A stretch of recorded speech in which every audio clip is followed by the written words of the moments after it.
बंधु माने आजिर एही कार्यक्रम को आपण मानक स्वागत। आजिर एही कार्यक्रमटी मेष राशि व्यक्ति विशेष मानक पई बहुत गुरुत्वपूर्ण अटे।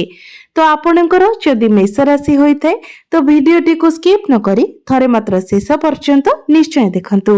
तो बंधु माने आमर ज्योतिष शास्त्र अनुसार प्रत्येक वर्ष ग्रह मानकर गोचर हेबा द्वारा प्रत्येक राशि रे एहार प्रभाव देखिबाकू मिलिथाय। तो 2025 मसीह सबुठारु अधिक शुभ फल प्रदान करुथिबा ग्रह देवगुरु बृहस्पति निजर राशि परिवर्तन करबाकू जाउछंती। तो बंधु माने प्रत्येक वर्ष गुरु निजर राशि परिवर्तन करिथांती। एक वर्ष रे थरे गुरु निजर राशि परिवर्तन करिथांती। शास्त्र अनुसार देवगुरु बृहस्पतिंकर विशेष महत्व रहिछि। गुरु को शुभ एवं समय ग्रह रूपे जाना जायथाय। मीन एवं धनु राशि राशि स्वामी हेउछंती देवगुरु बृहस्पति।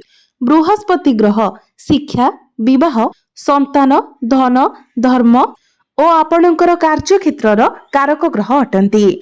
गुरु ग्रह प्राय गोटी राशि रे 13 मास पर्यंत रहिथांती। गुरु कर्कट राशि रे उच्च फल एवं मकर राशि रे नीच फल प्रदान करिथांती। तेबे एही 2025 मसीह रे गुरु दुई थर निजर राशि परिवर्तन करबाकू जाउछंती।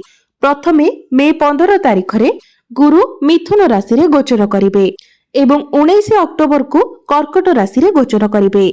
पुनश्च 11 नवेम्बर रे गुरु कर्कट राशि रे बक्री चलन करिवे। पुणी 4 डिसेम्बर को कर्कट राशि रो मिथुन राशि को चलन करिवे। एपरी 2025 रे गुरु वृष राशि रो यात्रा आरंभ करी मिथुन राशि रे प्रवेश करिवे। पुणी कर्कट को एवं पुणी थरे मिथुन राशि को प्रवेश करिवे।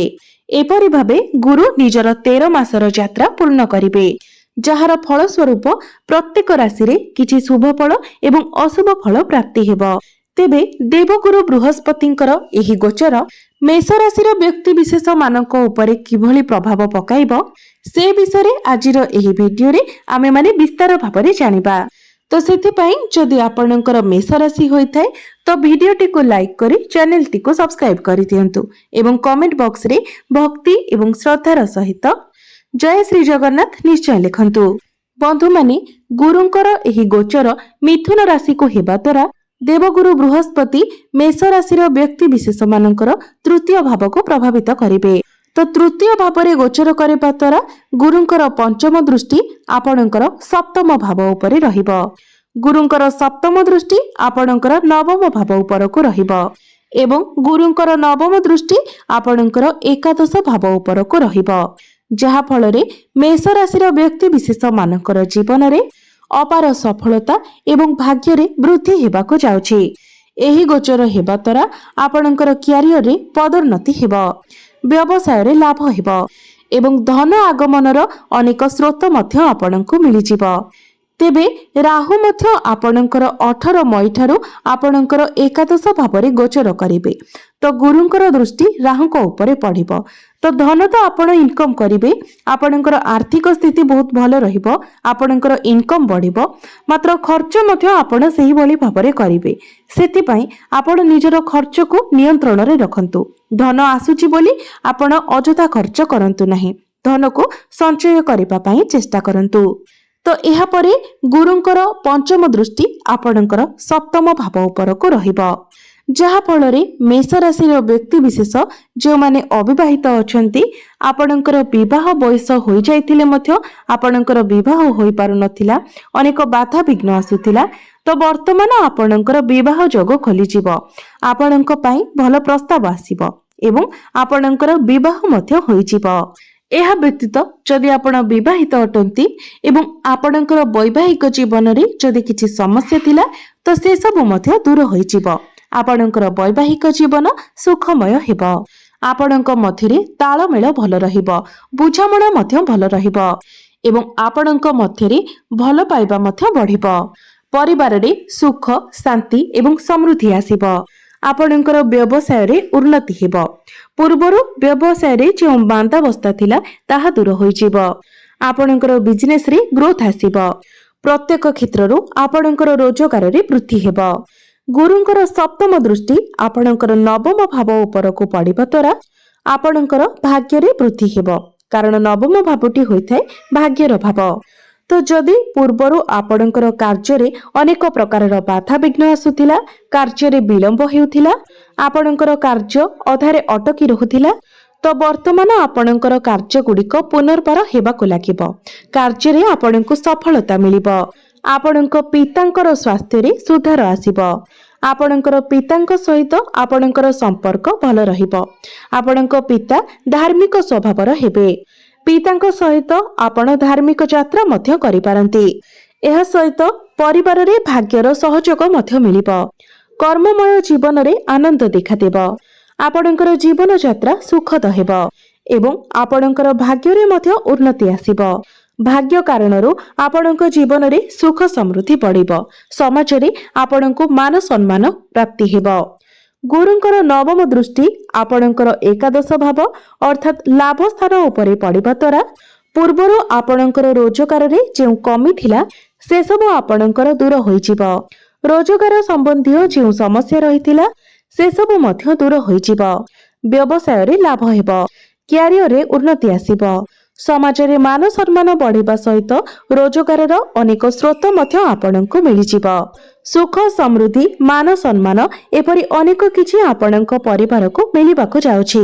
ମେଷ ରାଶିର ବ୍ୟକ୍ତି ବିଶେଷ ମାନଙ୍କର ଜୀବନରେ ଗୁରୁଙ୍କର ଏହି ଗୋଚର ସୁଖ ସମୃଦ୍ଧି କ୍ୟାରିୟରରେ ଉନ୍ନତି ଏବଂ ବ୍ୟବସାୟରେ ଲାଭ ଏପରି ଅନେକ କିଛି ଶୁଭ ଫଳ ପ୍ରଦାନ କରିବ। ତ ଯେତେବେଳେ ଦେବଗୁରୁ ବୃହସ୍ପତି ମିଥୁନ ରାଶି ବାୟୁ ତତ୍ୱର ରାଶିକୁ ପ୍ରବେଶ କରିବେ, ମେଷ ରାଶିର ବ୍ୟକ୍ତି ବିଶେଷ ମାନଙ୍କର କ୍ୟାରିୟରରେ ପଦୋନ୍ନତି ହେବ। କ୍ୟାରିୟରରେ ସଫଳତା ମିଳିବ। ତେବେ ସଫଳତାକୁ ପ୍ରାପ୍ତି କରିବା ପାଇଁ ଆପଣଙ୍କର ପରିଶ୍ରମ ବଢ଼ିପାରେ। ଆପଣଙ୍କୁ ଅଧିକ ପରିଶ୍ରମ କରିବାକୁ ପଡ଼ିପାରେ ଏବଂ ଆପଣଙ୍କୁ ନିଜ ଭିତରେ ଧୈର୍ଯ୍ୟ ମଧ୍ୟ ରଖିବାକୁ ହେବ। ଆପଣଙ୍କର ବ୍ୟବସାୟରେ ଉନ୍ନତି ହେବ। ରୋଜଗାରରେ ବୃଦ୍ଧି ହେବ। କିନ୍ତୁ ଆପଣଙ୍କୁ ନିଜ ଖର୍ଚ୍ଚ ଉପରେ ନିୟନ୍ତ୍ରଣ ରକ୍ଷା କରିବାକୁ ହେବ। ମୁଁ ପୂର୍ବରୁ ଆପଣଙ୍କୁ କହିସାରିଛି, ଆପଣଙ୍କର ଲାଭ ଭାବ ଉପରକୁ ଗୁରୁଙ୍କର ଦୃଷ୍ଟି ରହିଲେ ମଧ୍ୟ ଆପଣଙ୍କର ଲାଭ ସ୍ଥାନରେ ରାହୁ ମଧ୍ୟ ବିରାଜମାନ ରହିବେ, ଯାହା ଫଳରେ ଆପଣଙ୍କୁ ଆପଣଙ୍କର ଖର୍ଚ୍ଚ ଉପରେ ନିୟନ୍ତ୍ରଣ ରକ୍ଷା କରିବାକୁ ପଡ଼ିବ।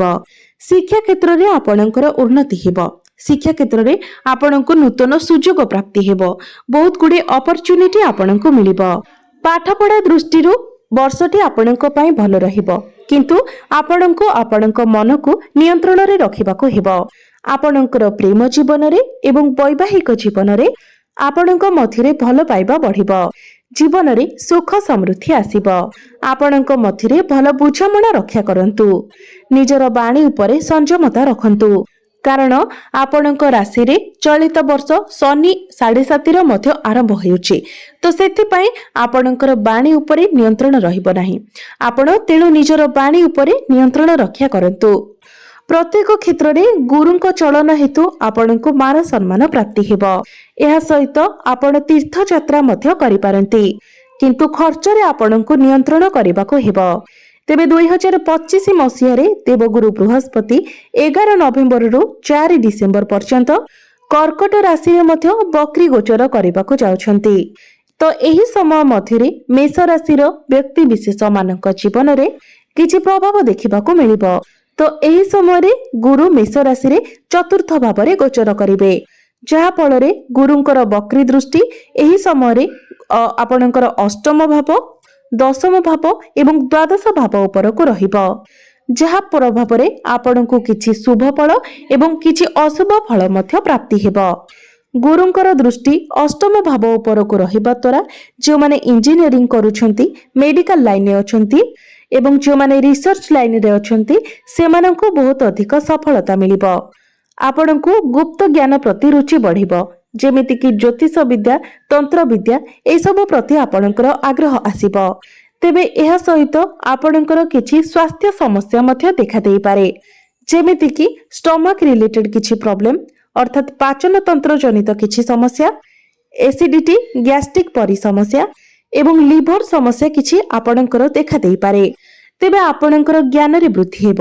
ଯେଉଁମାନେ କମ୍ପିଟିଟିଭ ଏକ୍ଜାମ ପାଇଁ ପ୍ରିପେୟାର ହେଉଛନ୍ତି, ଆଇଏଏସ୍, ଆଇପିଏସ୍, ୟୁପିଏସ୍ସିର ପ୍ରିପେୟାର କରୁଛନ୍ତି, ସେମାନେ ଅଧିକ ପରିଶ୍ରମ କରିବେ ଏବଂ ଗଭୀର ଅଧ୍ୟୟନ ମଧ୍ୟ କରିବେ। ତେବେ ଆପଣଙ୍କୁ ଏହି ସମୟରେ ଆପଣଙ୍କ ସ୍ୱାସ୍ଥ୍ୟର ବିଶେଷ ଯତ୍ନ ନେବାର ଅଛି। ଏହି ସମୟରେ ଆପଣ ହେଲ୍ଦି ଫୁଡ୍ ଖାଆନ୍ତୁ। ବାହାରର ଖାଦ୍ୟକୁ ସମ୍ପୂର୍ଣ୍ଣ ରୂପରେ ଆଭଏଡ୍ କରନ୍ତୁ। ଜଙ୍କ ଫୁଡ୍, ଅଏଲି ଫୁଡ୍ ଏସବୁଠାରୁ ଦୂରେଇ ରୁହନ୍ତୁ। ଯୋଗ, ବ୍ୟାୟାମ, ପ୍ରାଣାୟାମ ଇତ୍ୟାଦି କରନ୍ତୁ। ଏହି ସମୟ ମଧ୍ୟରେ ମେଷ ରାଶିର ବ୍ୟକ୍ତି ବିଶେଷ ମାନଙ୍କ ଜୀବନରେ ପ୍ରମୋଶନ ମିଳିପାରେ। ଆପଣଙ୍କର ଆୟରେ ବୃଦ୍ଧି ହେବ, ରୋଜଗାରରେ ବୃଦ୍ଧି ହେବ। ଆପଣଙ୍କର କର୍ମମୟ ଜୀବନରେ ଆପଣଙ୍କୁ ଅନେକ କିଛି ସଫଳତା ପ୍ରାପ୍ତି ହେବ। ଆପଣଙ୍କର ମାନ ସମ୍ମାନ ବଢିବ। ଏହି ସମୟରେ ଆପଣଙ୍କୁ ନୂତନ ଚାକିରି ମଧ୍ୟ ପ୍ରାପ୍ତି ହୋଇପାରେ। ତେବେ ଏହି ସମୟରେ ଆପଣଙ୍କର ପରିଶ୍ରମ ମଧ୍ୟ ବଢିବ। ତେବେ ଆପଣଙ୍କୁ ଧୈର୍ଯ୍ୟ ରଖିବାକୁ ହେବ। ଗୁରୁଙ୍କର ଦୃଷ୍ଟି ଯେତେବେଳେ ଦ୍ୱାଦଶ ଭାବ ଉପରକୁ ପଡିବ, ଆପଣଙ୍କୁ ଯାତ୍ରାର ସୁଖ ମିଳିବ। ଏହି ସମୟରେ ଆପଣ ତୀର୍ଥଯାତ୍ରା କରିପାରନ୍ତି, ବିଦେଶ ଯାତ୍ରା କରିପାରନ୍ତି। ଯାତ୍ରାର ସୁଖ ତ ଆପଣ ଅନୁଭବ କରିବେ, କିନ୍ତୁ ତା ସହିତ ଆପଣଙ୍କର ଖର୍ଚ୍ଚ ମଧ୍ୟ ହେବ। ଏହି ସମୟ ଅବଧି ମଧ୍ୟରେ ଯଦି ଆପଣଙ୍କର କୌଣସି କୋର୍ଟ କଚେରୀର ମାମଲା ରହିଥିବ, ତାହା ମଧ୍ୟ ଦୂର ହୋଇଯିବ। ତେବେ ଆପଣଙ୍କୁ ନିଜ ଖର୍ଚ୍ଚ ଉପରେ ନିୟନ୍ତ୍ରଣ ରଖିବାକୁ ହେବ।